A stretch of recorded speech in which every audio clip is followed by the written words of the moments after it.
رب اشرح لي صدري ويسر لي أمري واحلل عقدة من لساني يفقه قولي. رب ادخلني مدخل صدق واخرجني مخرج صدق واجعل لي من لدنك سلطانا نصيرا.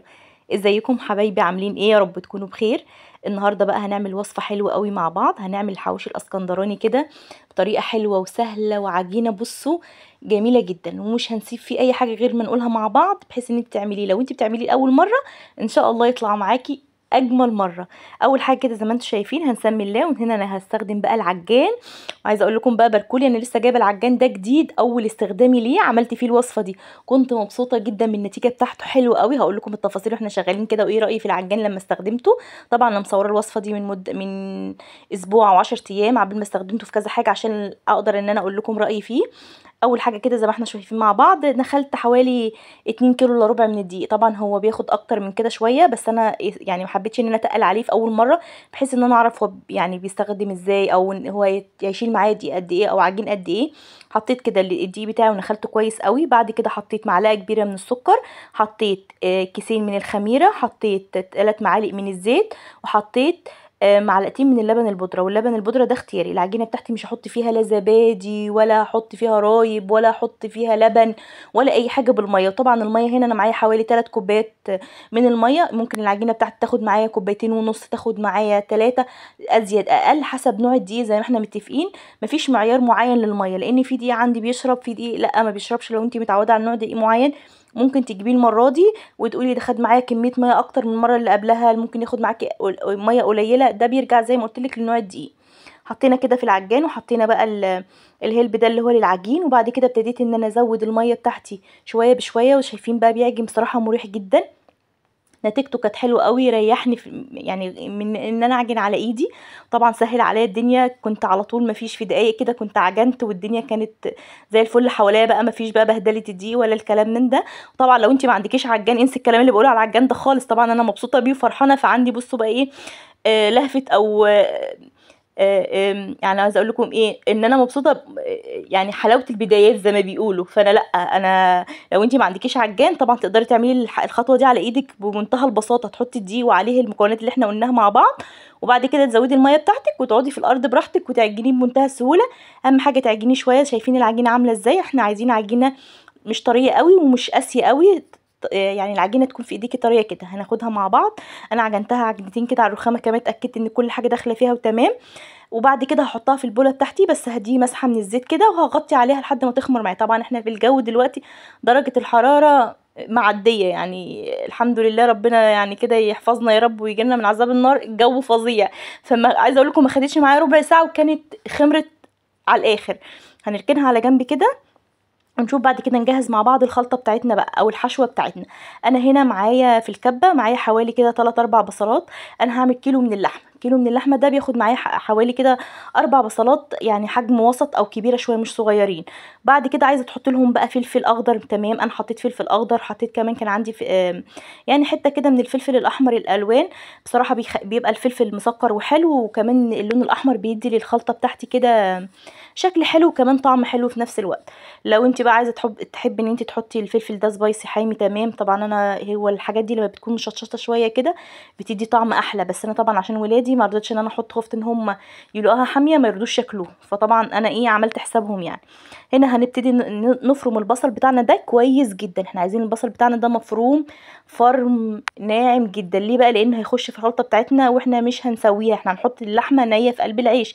فمحتاجين ان كل الحاجات اللي هنفرمها تكون طريه ودايبه، بحيث انها تستوي معانا اسرع وما نحسش بطعمها. زي ما انتم شايفين كده ابتديت ان انا احط الاول فرمت البصل فرم ناعم جدا، بصي اضربيه على الاخر. وبعد كده حطيت الفلفل بتاعي بقى. عايزه تحطي فلفل الوان اصفر احمر تمام، عايزه تحطي فلفل اخضر، بس زي ما قلت لك حابه تحطي حته سبايسي كده يبقى يا سلام، هيبقى حلو قوي. وبعد كده هبتدي ان انا اضربهم، وديت كده تبقى ايه الخلطه بتاعتي اللي احنا عملناها من الفلفل والبصل. بعد كده بقى اللحمه بتاعتك بتجيبيها بقى كيلو من اللحمه، بتكون برده فيها نسبه من الدهن، بس هنا مش بحب يعني، او انا ما بفضلش ان هو يكون في نسبه عاليه من الدهون قوي، لا بيكون نسبه اللحمه الحمراء اكتر، بحيث ان هو يكون معاكي مظبوط ويكون طعمه حلو.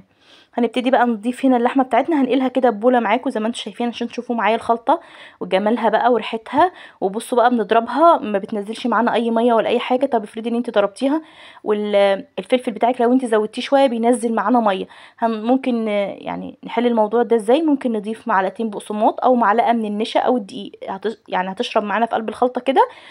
تشرب معايا السوائل اللي انا اللي هي طلعت معايا دي، ما كانش فيها اي حاجه، مش هتحتاجي تضيفي لها اي حاجه. اللحمه وما انت تقلبيهم مع بعض وتضيفي لهم التوابل هيبقوا زي الفل. انا ما احتاجتش اضيف اي حاجه خالص لان طبعا انا كنت ضاربه حاطه كميه فلفل، يعني كنت حاطه قرنين 3 صغيرين كده مش كبار، ودوبك نص بس او حته كده كانت عندي فلفل احمر، يعني تعتبر كميه الفلفل عندي مش كبيره. وكنت بضرب ضرب متقطع كده، يعني اضرب شويه واسيب شويه بحيث ان انا مفرومش الفلفل باستمرار يقوم ينزل معايا الميه. بعد كده بنضيف التوابل بتاعتنا. كان عندي هنا معلقتين كبار من السبع بهارات، طبعا السبع بهارات دي فيها كذا بهار يعني، وانا مش عايزه بهارات كتير. وضفت فلفل اسمر وضفت كمان الملح، انا مش هضيف اكتر من كده في الخلطه. عندي هما بس 7 بهارات وضفت كمان الملح والفلفل بس كده، مش محتاجه اكتر من كده في الخلطه بتاعتي، مش محتاجه ان انا احط بهارات كتير. البهارات يا جماعه مش هي اللي بتدي للاكل طعم ولا حاجه، لا، ان احنا نظبط البهارات بتاعتنا، ان انت تحطي كل حاجه بمقدار معين، مش كميه البهارات الكتيره هي دي اللي هتظبط معاكي الاكل ابدا.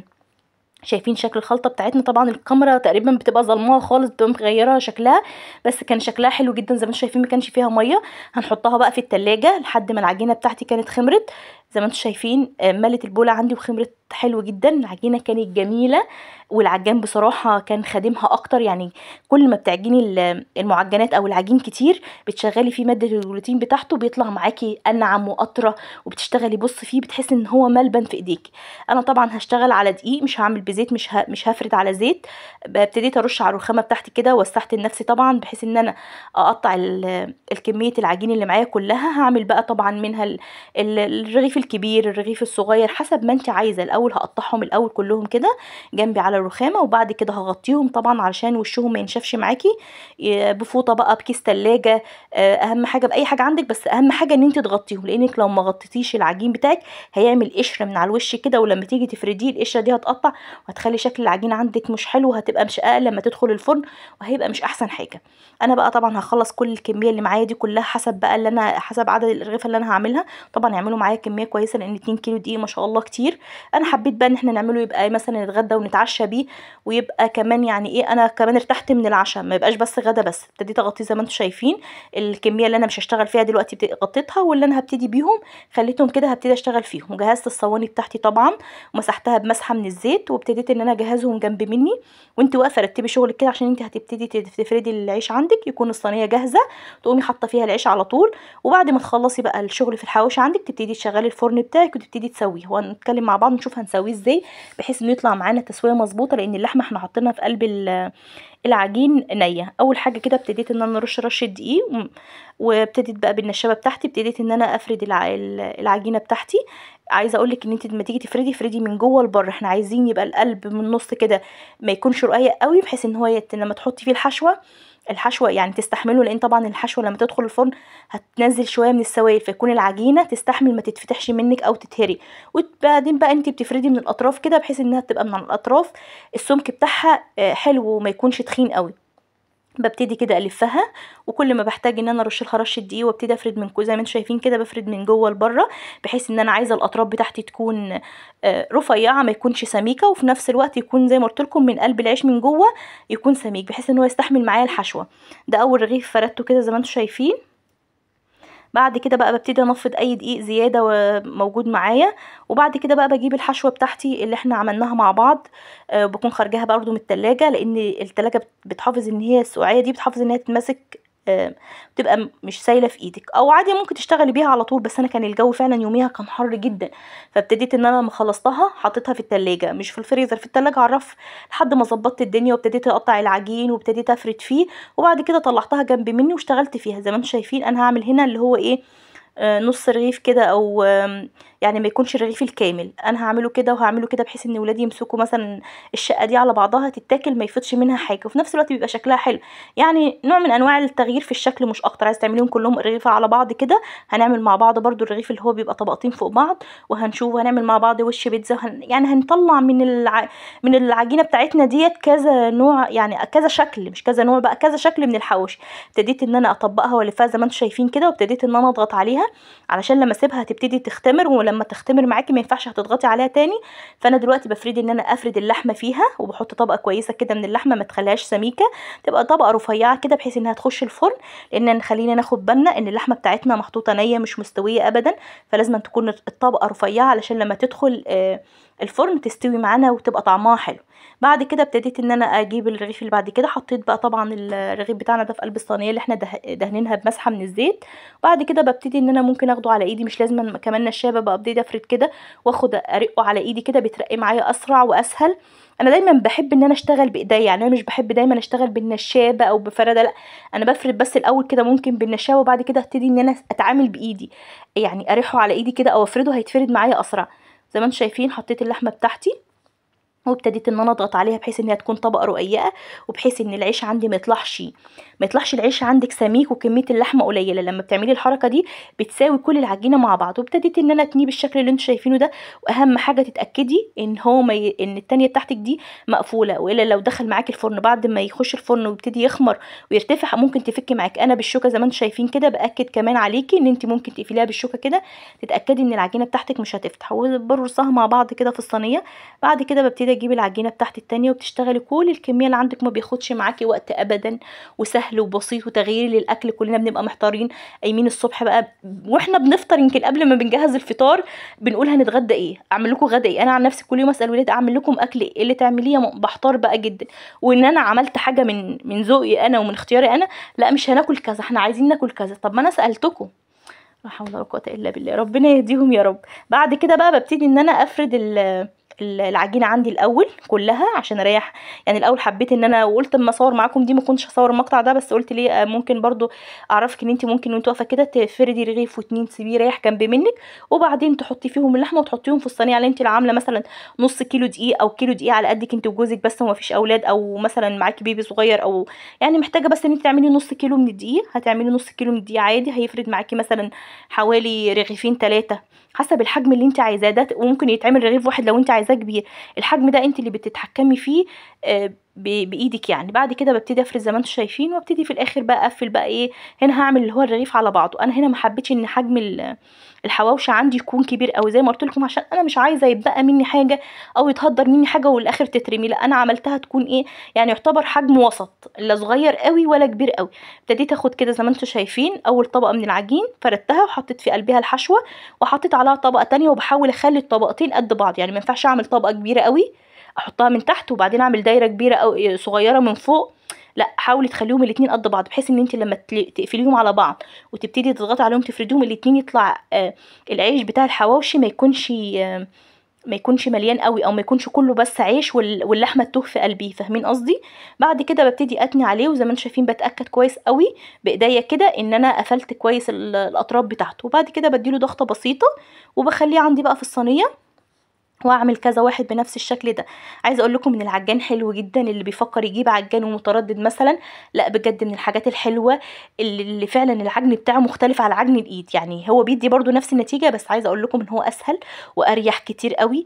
انا يعني مش بقدر اعجن كتير قوي على ايدي، بتتعبني بسرعه، فكنت محتاجه ده، ومش عارفه ازاي المده دي كلها انا كنت قاعده من غير عجان، لان انا بحب المعجنات قوي وبحب دايما اشتغل في العجين، وبرضه بحب اعجن بايدي. يعني انا من الناس برضه اللي بحب، يمكن ده عشان كده انا اخرت فكره ان انا اجيب عجان، ان انا بحب دايما اعجن بايدي وامسك العجين بايدي. بس هو فعلا حلو قوي، عجينه بصراحه. نتيجه العجين بتاعته عجبتني من اول مره، بسم الله ما شاء الله. ساعته حوالي 1500 واط، يعني هو 1500 واط وساعته تقريبا 6 لتر. الحله بتاعته دي 6 لتر. يعني يعني على ما اتذكر كده. طبعا لو انتوا حابين تسالوا اي حاجه في العجين، طبعا هو معاه كمان مفرمه ومعاه كمان خلاط بيفرم التلج يعني هو 3 في 1 مش بس عجان. حبيت ان انا اجيبه لاني ما عنديش برضو مفرمه للحمه، فقلت يبقى هو منه مفرمه. وطبعا انا الخلاط اللي عندي مش بيجرش التلج، فده عجبني ان هو بقى عشان اعمل الولاد سموزي او اي حاجه بيبقى محتاجه حاجه قويه. كنت بخاف اعملها في الخلاط بتاعي العادي لا قدر الله يتحرق، لانه بيبقى التلج طبعا محتاج حاجه قويه. فانا لسه ما جربتش فيه دورق الخلاط بصراحه، جربت بس المفرمه وجربت العجان والاتنين حلوين جدا. حطيت بقى على الوش اللي احنا دخلناه ده، حطيت فلفل الوان كده، عملت وش بيتزا يعني للي حابب ياكل يعني يبقى فيه تغيير كده ويبقى كمان شكله حلو في التقديم. وكمان الجبنه الموتزاريلا بصراحه بتحلي اي حاجه محطوطه عليه. فحطيت كده، كان عندي كيس كده في الفريزر طلعته يفك، وبعد كده حطيت شويه جبنه كده، وحطيت كام شريحه بس للفلفل الالوان. طبعا تقدري تعمليه بالفراخ لو انت حابه، بس طبعا هيبقى له تتبيله تانية. لان الفراخ هنا لو هتعمليه بصدور الفراخ بتحتاجي ان انت تزودي له مثلا حته ليا حته دي عشان يطلع جوسي كده، وما تطلعش الفراخ من جوه متفله وما يكونش لها طعم حلو. طبعا هتحطي عليها برضو البصل والفلفل والبهارات بتاعتنا. تقدري تعمليه بالسجق، تقدري تعمليه هيبقى برضو حلو جدا. تقدري تقطعي عليه من فوق، بدل لو ما فيش فلفل الوان ممكن تقطعي طماطم، بس تحاولي تشيلي القلب بتاعها او البذر عشان ما ينزلش ميه، بس شرايح كده من فوق برضو هتبقى حلوه قوي. تقدري تحطي في الخلطه دي قطع طماطم لو انت حابه، بس زي ما قلتلك تشيلي بس القلب بتاعها علشان ما يخليش الخلطه عندنا فيها ميه او فيها سوائل. وزي ما قلت لكم كده حطيت بقى الجبنه والفلفل، نوع من انواع الدلع كده، وكمان بيبقى طعمها حلو.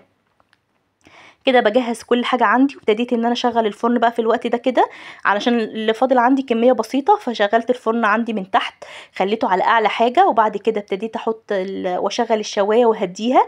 انا عندي الفرن بتاعي بيشتغل من تحت وفوق مع بعض. لو انتي بس فرنك بيشتغل من تحت لوحده ومن فوق لوحده، شغلي من تحت لحد ما تحسي ان هو استوى، وبعد كده تقفلي وتديله وش في الشوايه كده مجرد دقيقه ودقيقتين، بياخد معانا لون حلو جدا. سويت بقى الكميه اللي شايفينها وشغلت عليه الشوايه. انا بس بديله مسحه كده بالزيت، يعني كنت واخده بس مسحه بسيطه كده. تقدري تدهني وشه لبن، انا ما دهنتش وشه اي حاجه خالص، دخلته زي ما هو كده. لو انت حابه يطلع وشه ذهبي اكتر، هو كان وشه ذهبي بس تقريبا والله الكاميرا اللي ظلماه. انت تقدري تجيبي بس شويه من الحليب وتحطي عليهم صفار بيضه وتقلبيهم وتدهني بيهم الوش بتاعه، وترشي بقى سمسم، حبه البركه الساده. تقدري تسيبيه من غير اي حاجه، تحطي عليه جبنه موتزاريلا، تحطي عليه كده. شايفين بقى؟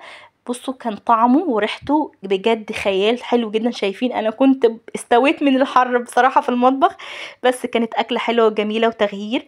يا رب يكون الطريقة بتاعتي النهاردة عجبتكم، كون قدرت ان انا افيدكم، كون استفدتوا مني ولو بمعلومة صغيرة. وطبعا لو عندكم اي استفسار يا ريت تكتبوا لي في التعليقات. اشوفكم على خير في فيديو جديد، مع السلامة.